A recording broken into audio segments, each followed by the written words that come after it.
Hello and welcome back to the Al-Attiyah Foundation podcast. My name is Stephen Cole. Today, we're joined by Arnaud Breuillac. Mr. Breuillac has had a long and a very distinguished career serving as TotalEnergies President for Exploration and Production and as a member of TotalEnergies Executive Committee. So welcome, Arnaud. Hello, Stephen. I'm very pleased to participate to this interview with the Al-Attiyah Foundation. Recently, TotalEnergies and several other companies in the industry have changed their names.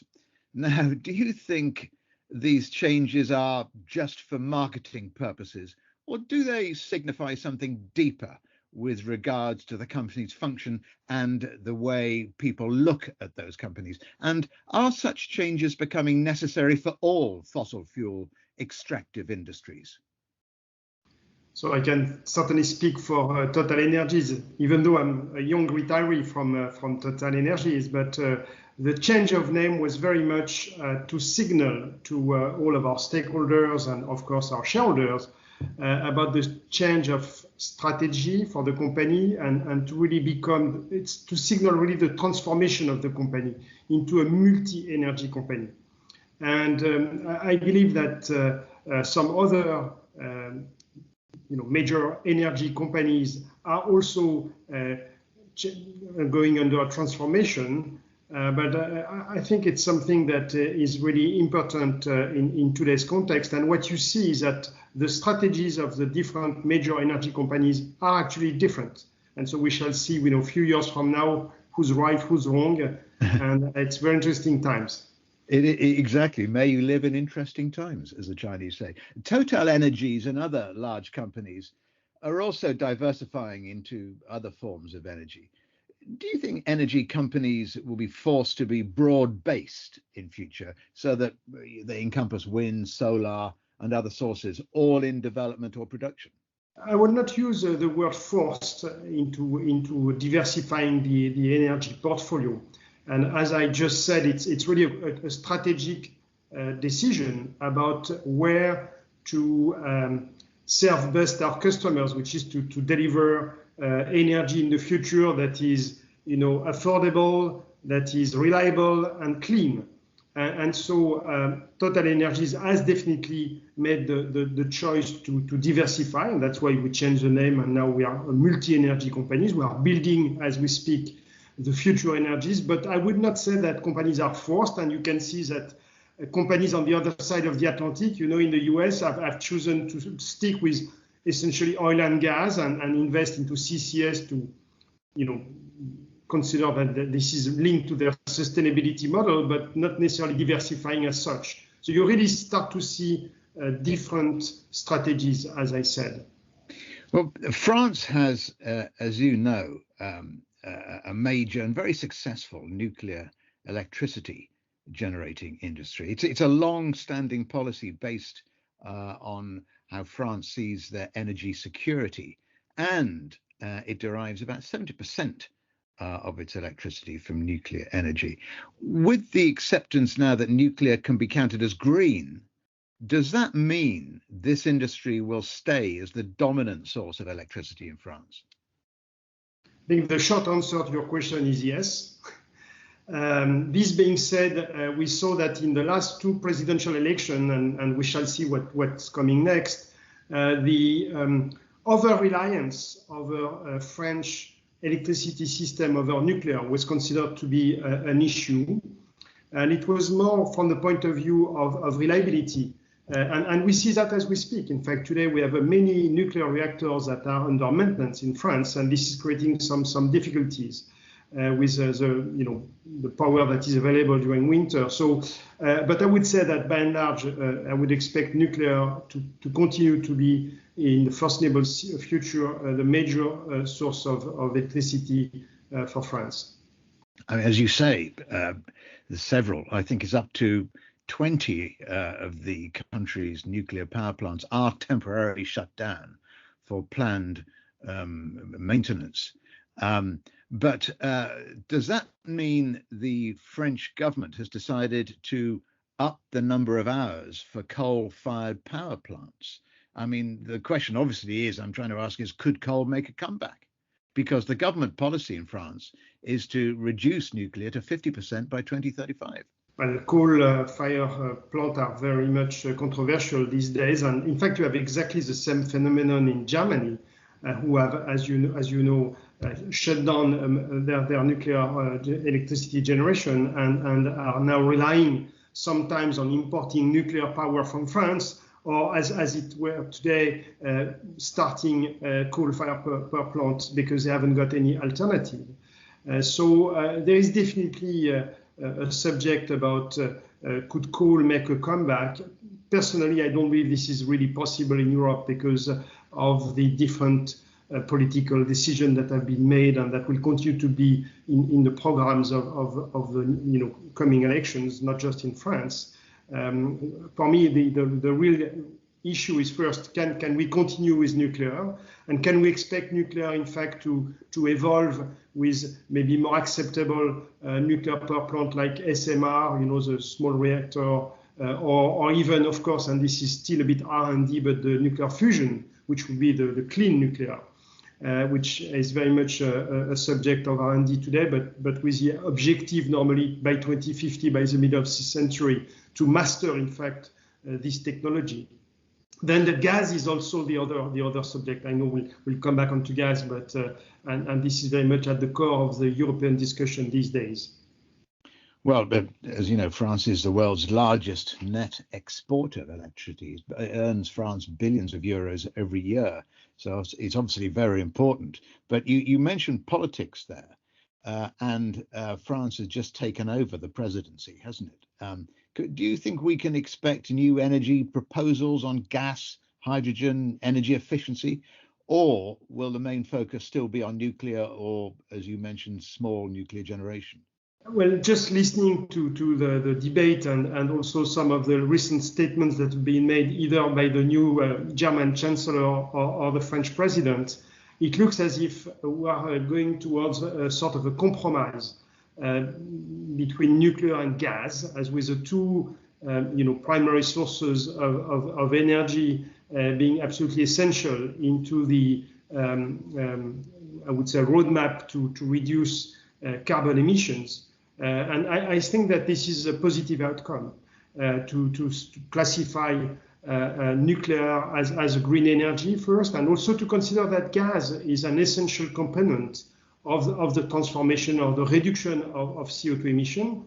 Of course, there are emissions associated with gas electricity generation, but twice less than with coal. And it's affordable because one of the big issues, of course, for politicians is to make the decisions, acceptable. And we've seen in France with the yellow jacket, crisis that people are extremely sensitive to the cost of energy because it impacts directly the cost of living. And possibly even more sensitive with the possibilities of problems with the new pipeline between Germany and Russia. And when you look at the political and economic climate across Europe, I know there are elections soon in France. Are you worried about the future? And if so, what worries you? What keeps you awake the most?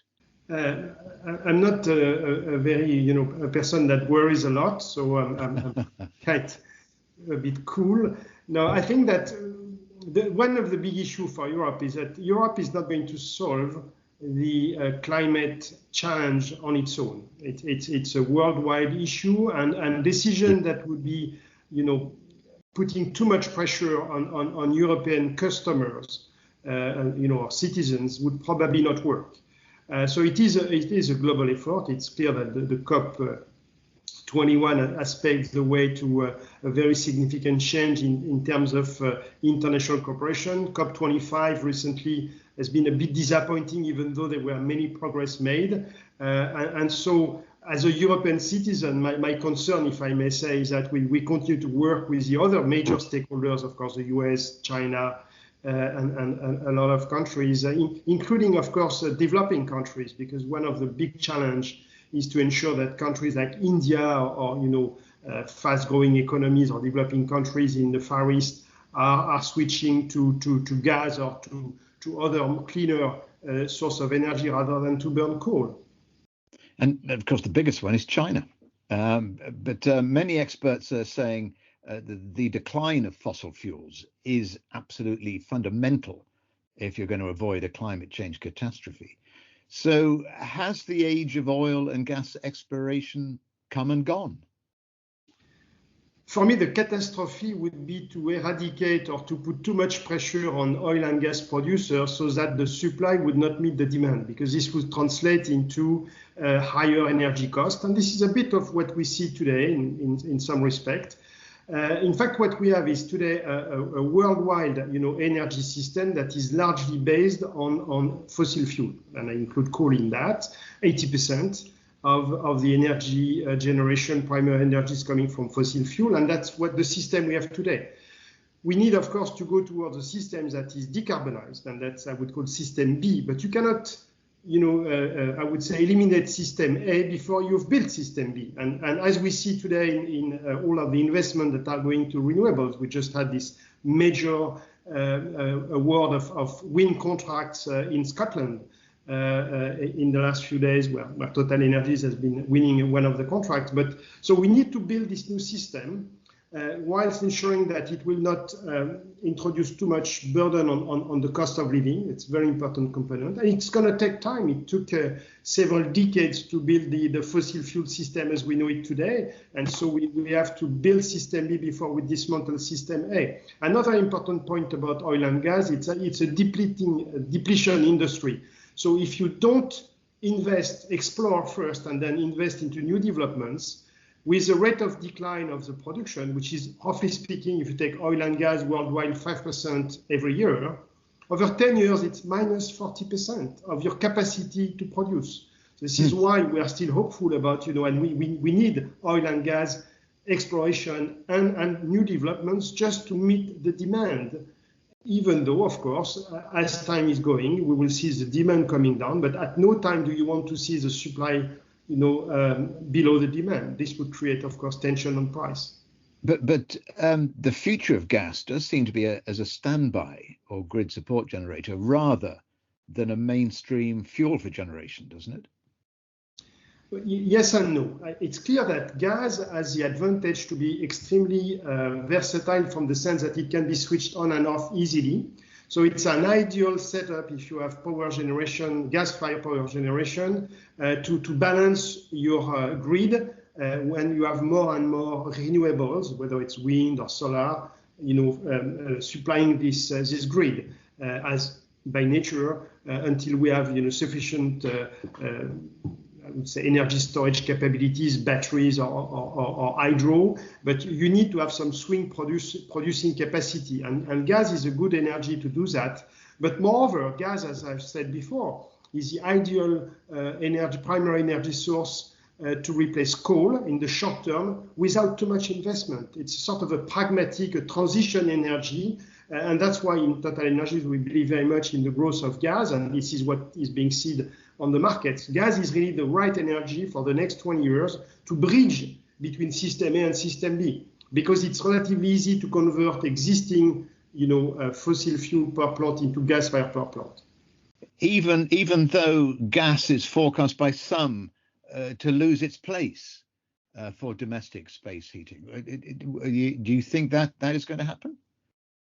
Personally, I don't think so. I think that the beauty of gas is that it is serious. I mean, half emission of CO2 compared to coal, and it is a very versatile energy. And so it will take, I would say, a growing share on the primary energy market. So I'm quite optimistic about that. Yeah, you're very positive about gas, but what about oil? Will oil be limited to aviation uses as we continue the search for viable, accent on the viable alternatives of energy for the industry? As of today, mankind has not invented a better way to concentrate energy than a liter of gasoline. It's a fact. Yeah. So, yeah. But we do every year an energy outlook, and in our energy outlook, we believe that oil production is going to, and oil demand, I should say, is going to plateau over the end of the decade, probably peaking in the next 10 years and then starting to come down. The speed at which the decline will take place is highly dependent on how quickly electrical vehicles are going to be developing. So how we're going to switch from oil to electricity for cars, for light vehicles. Of course, hydrogen is also going to be part of this evolution. When it comes to aviation, I mean, the sustainable aviation fuel, is a challenge because, of course, the airlines are all trying to present a sustainable model as they are being attacked about emissions. And what you can see is that you can start to introduce, greener fuel, but not fully. It will always be a fraction of sort of biofuel or sustainable aviation fuel and jet fuel, and then how you compensate for the emission. But so for us, oil will still be there for many years to come, many decades, I should say. It will decline though, and oil cannot be replaced in a lot of petrochemical, just to manufacture product. In fact, people believe, or I am personally convinced of that the molecules of oil is too valuable to be burnt and just to generate energy. It's much better to transform it into lighter materials, and of course there is all the challenge of recycling plastics, but this is definitely a material that is going to be with us for many decades to come. Just very briefly, Arnaud, talking about alternatives, viable alternatives. I mean, wind and solar are the two greenest, supposedly. But the problem with wind are the big turbines, especially near population centres. Is growth? Do you see wind power growing exponentially?